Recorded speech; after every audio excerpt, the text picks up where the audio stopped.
إلا ما علمتنا إنك أنت العليم الحكيم أشهد أن لا إله إلا أنت أستغفرك وأتوب إليك أستغفر الله الذي لا إله إلا هو الحي القيوم وأتوب إليه رب زدني علما رب اشرح لي صدري ويسر لي أمري واحلل عقدة من لساني يفقهوا قولي يا رب صل وسلم دائما أبدا على حبيبك خير الخلق كلهم وآلہ وصحبہ اجمعین۔ میرے محترم بزرگوں، دوستوں، عزیزوں، حق تعالی شانہ کا بڑا احسان ہوا، حضرت اقدس مفتی عبداللہ صاحب تشریف لائے۔ اللہ ہی اپنی شاہ نشان جزائے خیر نصیب فرمائے۔ موقع محل کے مطابق روزہ اور رمضان شریف کے بارے میں گفتگو کی ضرورت تھی، وہ ان کے گفتگو سے پوری ہو گئی۔ میرے ذہن میں ویسی ایک کرامت پھر رہی ہے، سبحان اللہ، تو میں خیال تھا عرض کر دوں کو فائدہ ہی ہوگا اس کا۔ مسئلہ بھی یہ ہے، اولیاء اللہ کی کرامات برحق ہے۔ دیوبندی، بریلوی، سب کی کتابوں میں مذکور ہے کرامات الاولیاء حق۔ آپ کی درسی کتاب شرح عقائد میں بھی یہی لکھا ہے کہ اولیاء اللہ کی کرامات برحق ہیں، اس میں کوئی شرک لازم نہیں آتا، کوئی بدعت لازم نہیں آتی۔ اللہ کی اولیاء اللہ کے لیے عزت ہے، عزت افزائی ہے کہ ان کو کرامات نصیب فرماتے ہیں۔ لیکن سمجھ لینا چاہیے جو اہل تحقیق صوفیہ کرام ہیں، کرامات ان کے نزدیک کمالات میں داخل نہیں ہیں۔ کسی کو اللہ نصیب فرما دے، کسی کے ہاتھ پر کرامت ظاہر ہو جائے، اس کا اعزاز ہے کہ اللہ نے اس بندے کو اپنے کسی کام خاص میں استعمال فرما لیا۔ تحقیق یہی ہے کہ کرامات کمالات نہیں، کمالات شرعی احکام میں پختگی، پابندی، معاملات کی صفائی، نماز خشوع خضوع کی، روزہ ادب خشوع خضوع کا، حج ایسے ہی، یہ چیزیں کمالات میں داخل ہیں۔ یہ ساری چیزیں جو صوفیہ کہتے ہیں، فرماتے ہیں، وہ انہی شرعی احکام کو مضبوط کرنے کے لیے ہے۔ مجھے اچھی طرح یاد ہے ہمارے حضرت بہلوی کو ایک خط ہے مرید کا، اس میں اس نے لکھا جی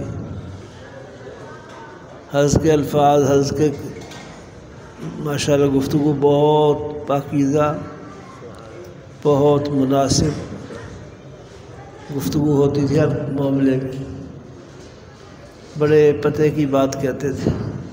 یاد آیا ایک دفعہ ایک آدمی نے خط بھی لکھا، حضرت فلادے میرا آپ کی خدمت میں حاضری کا ارادہ ہے، آپ شیعہ آباد میں ہوں گے، فرمایا اس کو لکھو شیعہ آباد میں سے اس دن جانے کا کہیں ارادہ نہیں اور یہاں رہنے کا وعدہ بھی نہیں۔ سبحان اللہ، بہت گفتگو مختصر اور بڑی جامع کرتے تھے۔ ایک دفعہ دورہ تفسیر پڑھا کے ایسے لیٹے ہوئے، میں اور میرے ایک دو ساتھی حضرت کی خدمت دبا رہے تھے، خدمت کر رہے تھے، حضرت ایسے کر رہے تھے،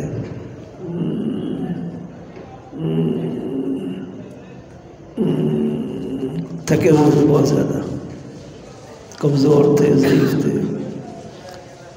بیمار بھی تھے، عمر بھی زیادہ تھی، کس طرح کر رہے ہیں۔ میں نے عرض کی حضرت کیا بات ہے؟ کہنے لگے بڑھاپا۔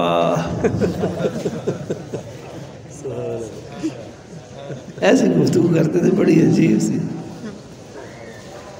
عشاء کے بعد مہمانوں کے پاس بیٹھنے کا معمول نہیں تھا، جلدی گھر تشریف جاتے تھے۔ تو اگر کوئی بزرگ آئے ہوتے عالم وغیرہ، جیسے اپنے بچوں کے استاد مولانا عبدالمجید صاحب امتحانوی یا کوئی اور استاد، تھوڑی دیر کے لیے آ کے بیٹھتے، 2-3 منٹ کے بعد فرماتے سائیں بڑھڑا تھی گیا، اور بڑھڑا سمجھتے ہو بابا ہو گیا،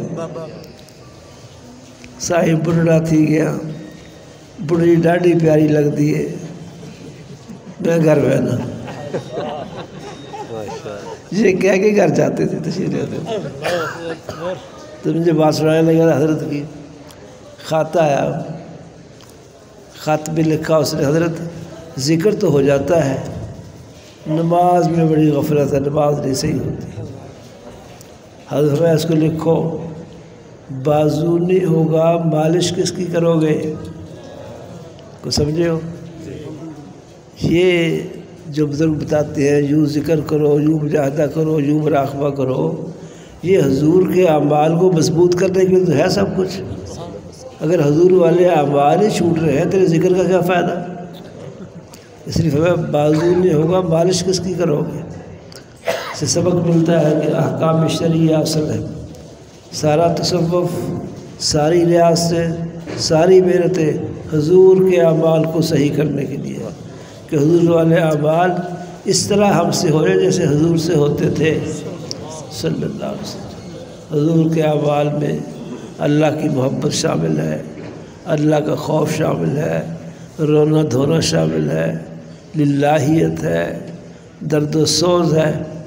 ہماری نمازیں خالی ہیں، اس لیے ہمیں ذکر کا صحیح فائدہ نہیں ملا، یا ذکر کا صحیح فائدہ اٹھانے کی توفیق نہیں ہوئی، نوبت نہیں آئی۔ اس لیے حضور والے اعمال کو مضبوط کرنا اصل ہے، یہ چیز کمالات میں داخل ہے۔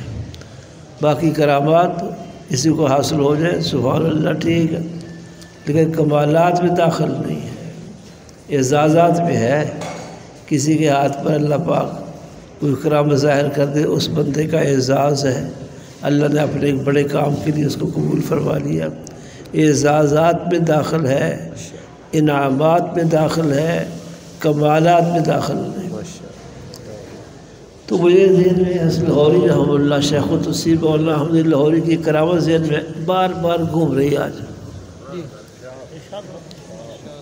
ارشاد ہو جائے، ارشاد، کیا بات ہے، سبحان اللہ، تمہارے سبحان اللہ کی بھی کوئی بات نہیں، ادھر کے ارشادات کا بھی کوئی حال نہیں، سچ واقعی۔ اللہ، بعض بزرگوں کو کرامت زیادہ ملتی ہے، کرامات اولیاء اللہ کو ملتی، بعضوں کو زیادہ ملتی، زیادہ ادراکات زیادہ ہوتے ہیں، مزاج میں لطافت زیادہ ہوتی ہے۔ حضرت لاہوری فرماتے ہیں کہ میرا ایک بیٹا مدینہ شریف رہتا ہے، حضرت کے بڑے صاحبزاد تھے مولانا حبیب اللہ صاحب رحمۃ اللہ علیہ، بہت بڑے اللہ والے تھے۔ ایک دفعہ گئے ہیں، پھر حرم کے ہو کے رہ گئے، دوبارہ واپسی نہیں ہوئی۔ ابا جی کی وفات پر بھی نہیں آئے، والدہ نے بڑا دردناک خط لکھا تھا کہ آپ آ جائیں مل جائیں، تو اس کے جواب میں پتہ کیا لکھا؟ فرمایا حرم کو چھوڑ نہیں سکتا کسی وجہ سے بھی، اب انشاءاللہ جنت میں ملاقات ہوگی۔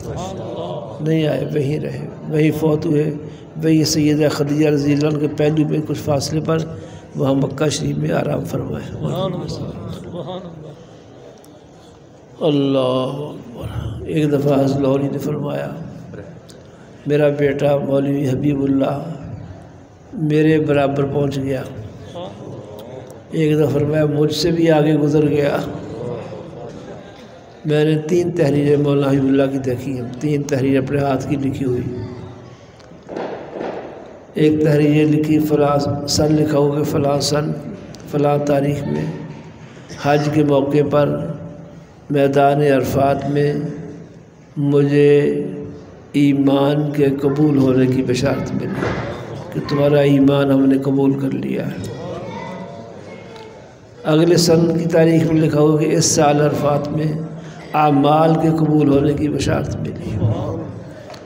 اگلے سال کی تاریخ میں لکھا کہ اس سال عرفات میں سلطان الاولیاء بنائے جانے کی بشارت ملی۔ بہت اونچے گئے تھے، بہت خلوت کی ہے بے حد۔ تو خیر بہرحال میں آج بات عرض کر رہا تھا کہ بعضوں کو کرامات زیادہ ملتی ہیں، ان میں ہمارے شیخ التفسیر حضرت مولانا احمد علی لاہوری بھی ہیں، جن کو کرامات زیادہ ملی، زیادہ، اور اولیاء اللہ کو ملتی ہیں۔ اور مشہور اولیاء اللہ میں سے حضرت محبوب سبحانی، غوث اعظم سیدنا شیخ عبدالقادر جیلانی کو زیادہ ملی، بہت زیادہ مشہور کرامات ہیں۔ کچھ لوگ ان کی بعض کرامات کا انکار کرتے ہیں کہ یہ نہیں ہو سکتا، لیکن میں عرض کیا کرتا ہوں یہ نافہمی ہے، کم فہمی کی بات ہے۔ کرامت برحق ہے، وہ کام جو ہم نہیں کر سکتے وہ اولیاء اللہ کر سکتے ہیں۔ آیا نہیں کام انشاءاللہ۔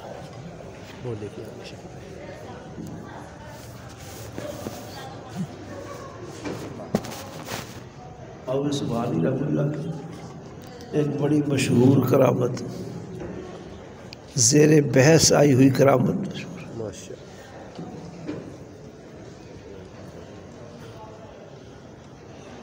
مائی بڈھی دا سبحان اللہ 12 سال دا ڈبیا ہوا بیڑا تار چھوڑیا۔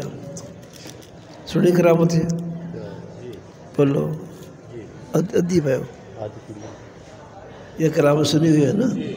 کوئی مائی صاحبہ تھی، ان کی بیڑی غرق ہو گئی دریا میں، 12 سال بعد حضرت نکال لی، مائی صاحبہ زندہ تھی۔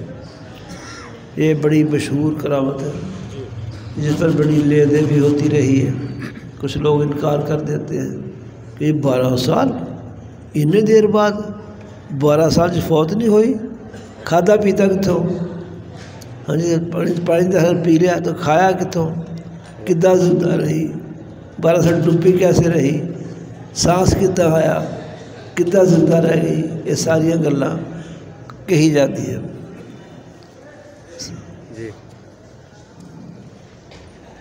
اللہ حضرات اس واقعے کی توجہ اور طرح کی ہے، خود ہمارے ایک استاد وہ بیان کرتے پھر سنیں، کہتے یہ 12 سال دا ڈبیا بیڑا جی غرق ہویا بیڑا تار جتا، اس کی حقیقت یہ ہے، ایک مائی صاحبہ تھی، شوہر ان کے فوت ہو گئے، ایک ہی بیٹا تھا ان کا، اس کو بیچاری نے محنت مزدوری کر کے پالا پلوسا بڑا کیا۔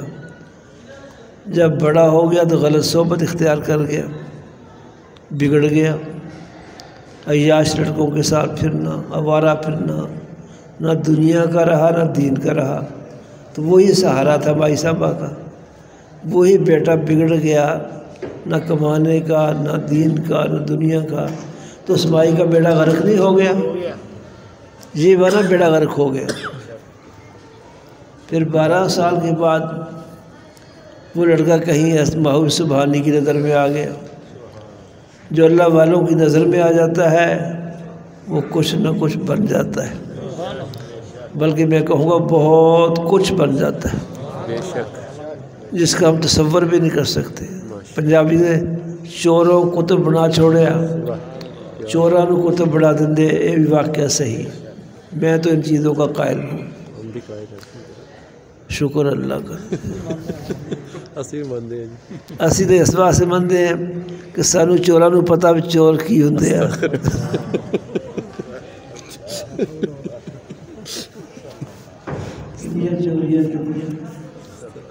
اللہ توبہ توفیق دیتی، چوروں کو تو بنا چھوڑیا۔ ساڈی تو گل ہی کوئی نہیں۔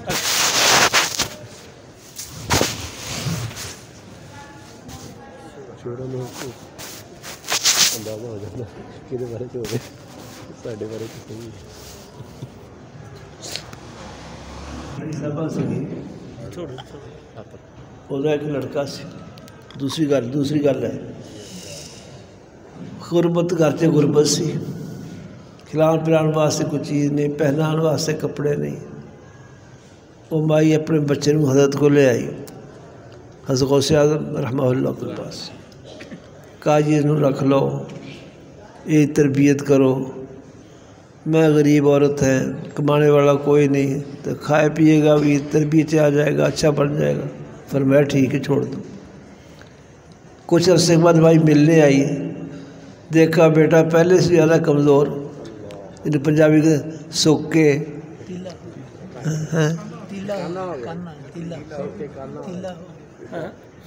سوکے لکڑی ہو گیا، کمزور ہو گیا۔ مائی جس ویلے پہنچی انہیں دیکھا کہ حضرت صاحب تو کھا رہے مرغا، غوث اعظم مرغا کھا رہے، اور بیٹے کو دیکھو پرے بیٹھا مہمان میں دال کھا رہا ہے۔ کہا یہی وجہ ہے، خود مرغے کھاتے ہیں، دال کو نہیں جاتے۔ مرغا روز تھا، روز جانتے ہو؟ تو حضرت کھا رہے تھے، مائی آ گئی تو مائیاں نا اپنے بچوں واسطے بہت کچھ کہہ دیتی ہیں۔ ایک گل اور یاد آ گئی درمیان سے، اللہ ایک بزرگ گزرے ہیں، آواز ٹھیک آ رہی؟ بہت فرسٹ کلاس آ رہی منتر ٹھیک نہیں آ رہی؟ ہے۔ اچھا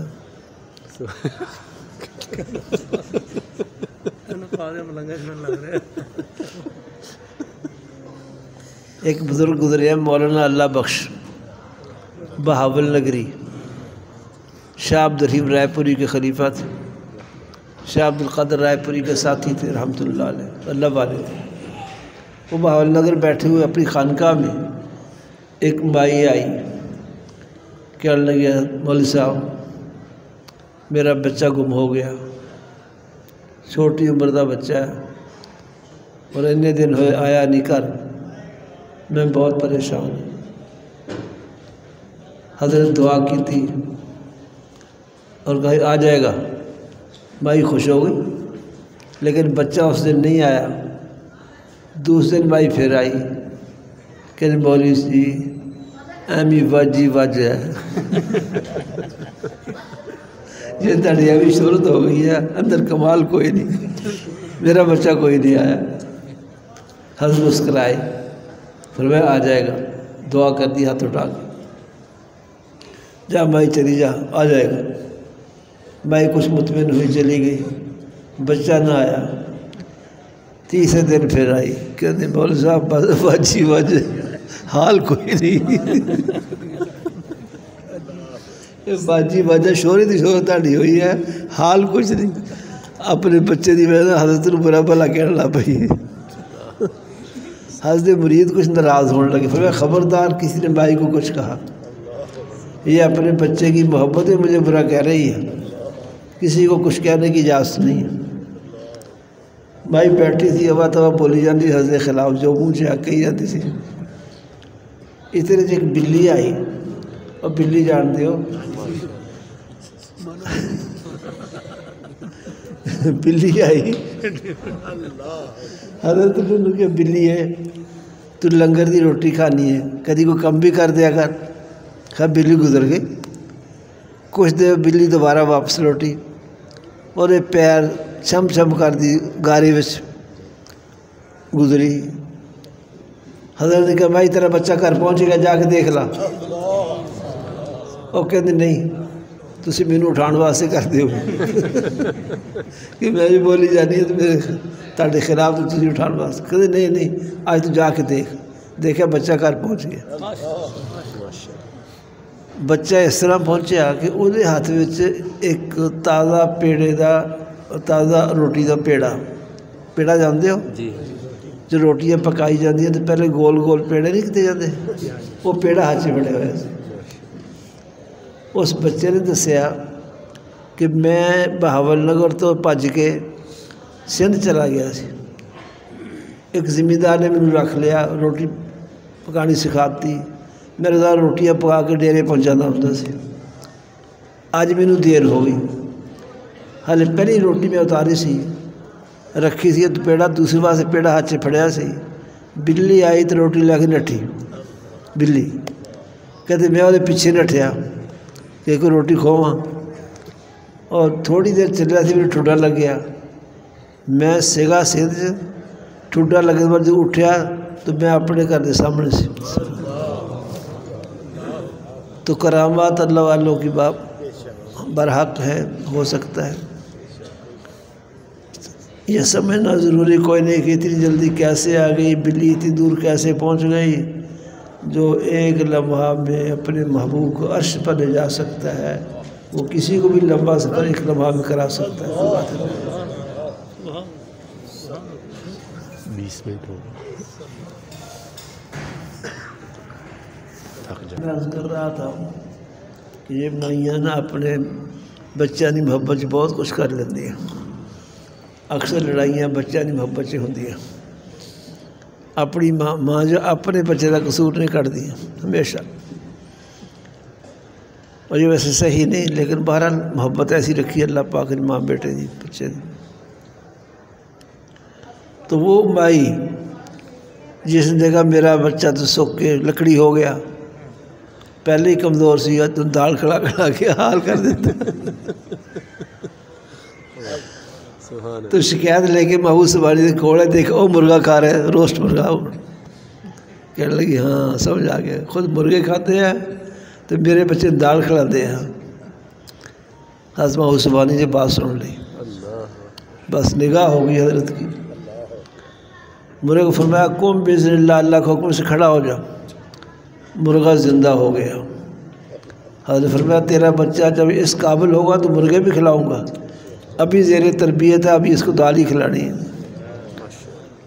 تو برکات اور کرامات اولیاء اللہ کی برحق ہے تو ایک مشہور کرامت وہ ہے کہ مائی صاحب کا بیٹا ڈوب گیا اور جناب وہ پھر محبوب سبحانی نے اپنی کرامت نہ کٹ چھوڑیا مائی صاحب زندہ پہلے نوڑا زیادہ صحت مند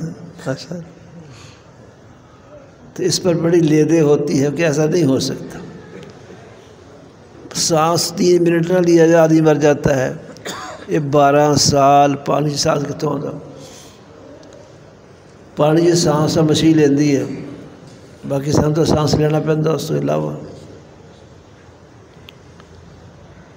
کیسے زندہ رہی پھر 12 سال بعد کداں کٹ دی اللہ ہی بہتر جان دے ہم تو یقین رکھتے ہیں کہ یہ واقعہ صحیح ہے یہ واقعہ اولیاء اللہ وہ کام کر سکتے ہیں جو ہم نہیں کر سکتے آپ کو پتہ ہے قرآن پاک میں 7 اولیاء اللہ کا ذکر ہے جن کو اصحاب کہف کہا جاتا ہے اور جو غار پہ چلے گئے تھے یہ 12 سال کی بات کر رہے ہیں حدیث میں آتا ہے 309 سال بغیر کھائے پیے زندہ رہے کہ نہیں رہے اللہ اگر سینکڑوں سال زندہ رکھ سکتا ہے تو 12 سال زندہ نہیں رکھ سکتا اللہ اکبر اس لیے اولیاء اللہ کرامات برحق ہیں اگر کسی کو اشکال ہو تو سمجھنے کے لیے بات میں عرض کیا کرتا ہوں کہ دیکھو کرامت کا معنی سمجھو کیا ہے کرامت میں فعل اللہ کا ہوتا ہے ہاتھ ولی کا اور معجزہ ہو تو فعل اللہ کا ہوتا ہے ہاتھ پیغمبر کا ہوتا ہے اسے معجزہ کہہ دیتے ہیں تو فعل جو اللہ کا ہے تو اللہ تو ہر فعل کرنے پر قادر نہیں وہ بغیر کھلائے پلائے بھی زندہ رکھنے پر قادر ہے ایک مائی صاحبہ تھی وہ ایک بزرگ کے پاس آئی کہا یہ میرا بچہ مادرزاد نبینہ ہے نبینہ سمجھتے ہو پیدائشی انا ہے تو انہوں اکھا دے دیو وہ غصے چ آ گئے کہ میں کوئی حصہ ہے میں کوئی خدا ہے ناراض ہو کے چلے گئے یہ لفظ جملہ اس لیے بولا کہ آنکھیں دینا اولاد دینا کس کا کام ہے اللہ کی ذات پاک کا بینائی کا لے جانا اسی کا کام بینائی کا دینا اسی کا کام ہے اور دوسرا حضرت عیسیٰ علیہ السلام کا قرآن حکیم میں معجزہ مذکور ہے جس میں ہے کہ مادرزار نبینا کے دم کرتے تھے یا ہاتھ پھیرتے تھے بینا ہو جاتا تھا، مردوں کو کہتے قوم میں زندہ وہ زندہ ہو جاتے تھے۔ تو حضرت عیسیٰ علیہ السلام کا معجزہ ہے اور اللہ کا کام ہے، اس لیے کہا کہ میں کوئی عیسیٰ ہوں، میں کوئی خدا ہوں، مجھے جو کہہ رہی ہے کہ اس کی بینائی دے دو، یہ ناراض ہو گئے، کیا چلے گئے؟ دور گئے تو آسمانوں سے اللہ کی طرف سے تنبیہ ہوئی، ڈانٹ پڑی، کون تم، کون عیسیٰ؟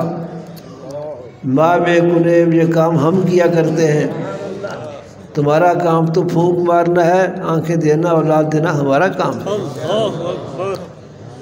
ماں میں کنیم کا جملہ بولا، یہ فارسی کا جملہ ہم کیا کرتے ہیں۔ بھائی ماں میں کنیم کا جملہ سن کے نا مست ہو گئے، اسے پڑھتے پڑھتے واپس آئے، اس بھائی صاحبہ کو تلاش کیا، بچے کو منگوایا، اس کو دم کیا، فوراً بینا ہو گیا۔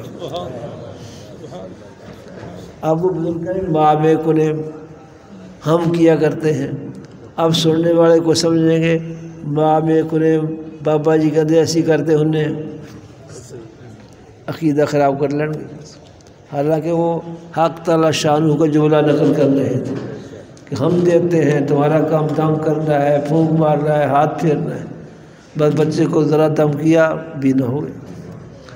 تو یہ فعل اللہ کا ہے، ہاتھ ولی کا ہے، اور اللہ ہر شے پر قادر ہے، اور بڑی سے بڑی کرامت جو ہمیں ناممکن نظر آتی ہے وہ بھی ہو سکتی ہے۔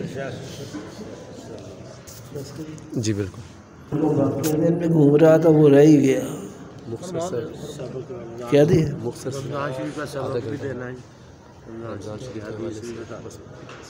سرگودے میں ایک برادری بیٹھی ہے، کلیار، سرگودے کے علاقے میں نا عوام بھی بہت رہتے ہیں، کلیار برادری ایک بیٹھی ہے، ان کی ہدایت کا ذریعہ ہمارے حضرت لاہوری بنے۔ حضرت ان کی کوٹھیوں میں بہت بڑے ذمہ دار لوگ تین تین دن ٹھہرتے تھے اور انہی کے خلاف آواز کہتے تھے، کھانا کبھی ان کے گھر سے نہیں کھایا، اپنے چنے بنوا کے لے جاتے تھے، اپنے روٹی وہ چنے کھا لیے، پانی پی لیے، بس جو خوراک ہوتی تھی، رات کو جلسہ ہونا، بیان ہونا، لوگ جمع ہونا، ساری تقریر انہی کے خلاف، یہ تم کرتے ہو، یہ کرتے ہو، یہ کرتے ہو، یہ کرتے ہو۔ اللہ نے حضرت لاہوری کی برکت سے ان کو ہدایت دے دی، ماشاءاللہ۔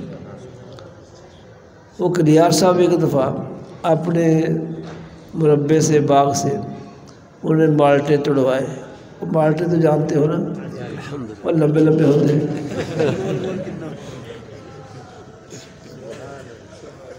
بوری بھروائی نوکر سے، ڈگی میں رکھوائی، تو لے کے گاڑی پر خود لاہور آئے، اور حضرت لاہوری کی خدمت میں ہدیہ پیش کر دیے مالٹوں کا۔